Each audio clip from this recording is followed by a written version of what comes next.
स्त्री का घर। तुम्हें कितनी बार बताया है मेरे तैयार होने से पहले मेरा नाश्ता तैयार हो जाना चाहिए। शादी के 25 सालों बाद भी मुझे क्यों बार बार एक ही बात बतानी पड़ती है। लता, तुम्हें क्या है? तुम तो आराम से घर पर रहोगी, मुझे काम पर जाना पड़ता है। तुम हो कि हमेशा बेवकूफ़ों जैसी हरकत करती हो। अगर तुम यह जानबूझकर करती हो तो याद रखना, मुझसे बुरा कोई नहीं होगा। आज भी प्रशांत का पारा चढ़ा हुआ था। इन कटु शब्दों में अपना गुस्सा उतारते हुए, गीला तौलिया कुर्सी पर फेंकते हुए प्रशांत गुस्से से लता की तरफ देखने लगा।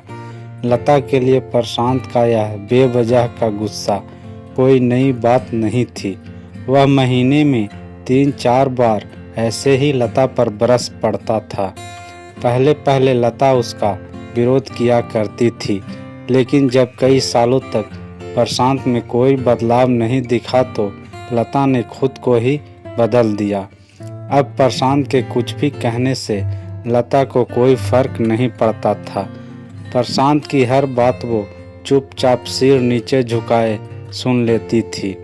शादी के पहले 5 साल तक लता ने पूरी कोशिश की थी कि प्रशांत को बदला जाए, लेकिन फालतू का गुस्सा करना और बाद में लता को भला बुरा कहना, यह मानो जैसे उसकी आदत बन गई थी। कोई भी वाद विवाद होता तो प्रशांत सीधा लता को बोल देता, अगर मैं तुम्हें अच्छा नहीं लगता तो क्यों नहीं चली जाती अपने मायके, क्यों रहती हो मेरे साथ। इतना सब कुछ होने के बावजूद लता प्रशांत के साथ रहती थी, क्योंकि उसे अपनी बेटी की फिक्र थी और वह जाती भी तो कहाँ। अपने बूढ़े हो चुके माँ बाप को इस उम्र में परेशान करना वह नहीं चाहती थी। समाज और लोग क्या कहेंगे, यह भी तो उसे देखना था। वह इतनी पढ़ी लिखी भी तो नहीं थी कि खुद जाकर कोई नौकरी कर सके और अपना और अपनी बेटी का पालन पोषण कर सके। लता को जब अपनी फिक्र नहीं थी, उसको फिक्र थी तो बस अपनी शादी लायक हो रही बेटी की। लता नहीं चाहती थी कि पति पत्नी के झगड़े की वजह से काव्या डिस्टर्ब हो। काव्या की पढ़ाई पूरी हो चुकी थी, उसके लिए अब शादी के रिश्ते आने लगे थे। कई रिश्तों को काव्या ठुकरा चुकी थी। 2-3 महीने बाद एक अच्छा रिश्ता आया। प्रशांत एक शाम अपनी बेटी के पास बैठकर उसे बताने लगा, काव्या बहुत अच्छा लड़का है, पढ़ा लिखा है, बड़ा घर है, बड़ी अच्छी नौकरी है।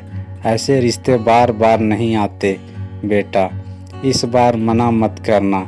काव्या अपने पिता से ज़्यादा बात नहीं करती थी, शायद डरती थी या शायद नफरत करती थी, लेकिन आज वो अपनी पूरी हिम्मत इकट्ठा कर बोली, मुझे अभी शादी नहीं करना है पापा, मैं नौकरी करना चाहती हूँ, खुद अपने पैरों पर खड़ी होना चाहती हूँ। हाँ तो उसमें क्या बड़ी बात है, मैंने लड़के से बात की है, वह तुम्हें किसी बात के लिए नहीं रोकेगा। तुम शादी के बाद भी नौकरी कर सकती हो, वह तुम्हें नौकरी के लिए परमिशन दे देगा। प्रशांत बोला, मेरा नौकरी करना या ना करना उसकी परमिशन पर क्यों डिपेंड रहेगा पापा? काव्या ने पूछा।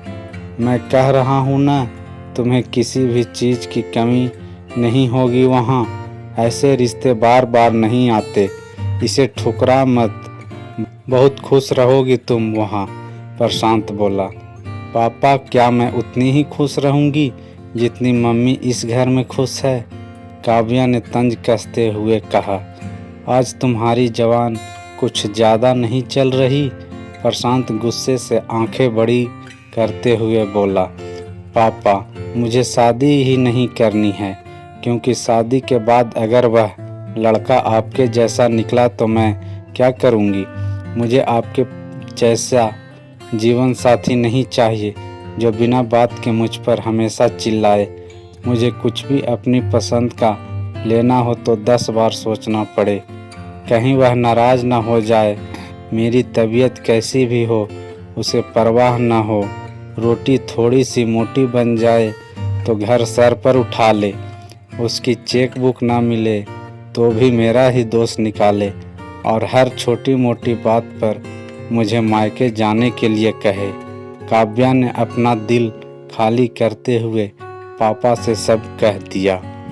प्रशांत का गुस्सा 7वें आसमान पर था, लेकिन उसके मुंह से एक भी शब्द नहीं फूट रहा था। वो काव्या की बातें सुन रहा था। काव्या उतना ही बोलकर चुप नहीं हुई। आज पहली बार वह अपने पापा के सामने इतना कुछ बोल रही थी।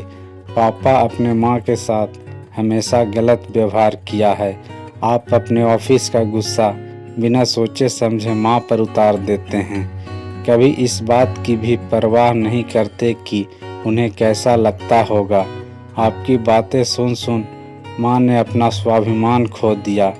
प्रशांत आज पहली बार अपने किए बर्तावों को महसूस कर पा रहा था।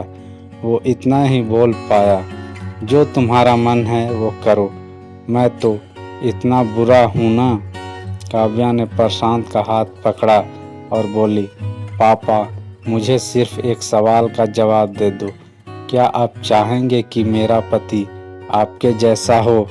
अगर आपका जवाब हाँ है तो कर दीजिए मेरा रिश्ता आज ही, और ना है तो मुझे आत्मनिर्भर बनने दीजिए।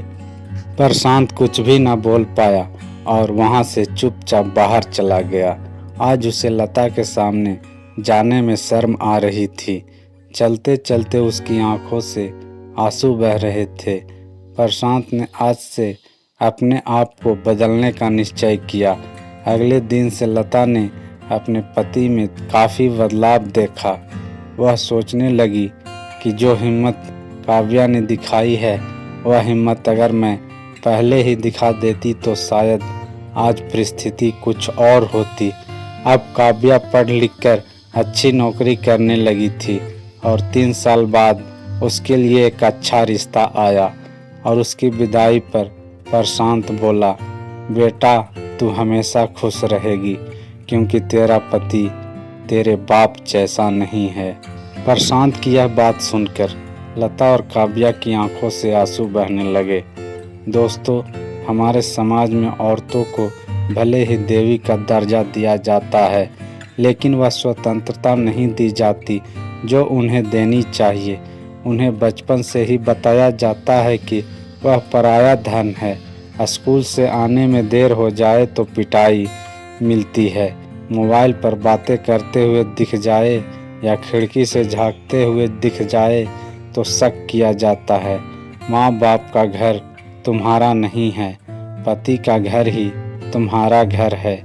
जीवन भर यह बातें बता बता कर उन्हें ससुराल भेज दिया जाता है, और एक दिन किसी छोटे मोटे झगड़े में ससुराल वालों से उन्हें सुनना पड़ता है कि इस घर को छोड़ दो और मायके चली जाओ। अब आप ही बताओ दोस्तों, ऐसी स्त्रियों का सच्चा घर कौन सा? आखिरकार वह किस घर को अपना घर कहे? धन्यवाद।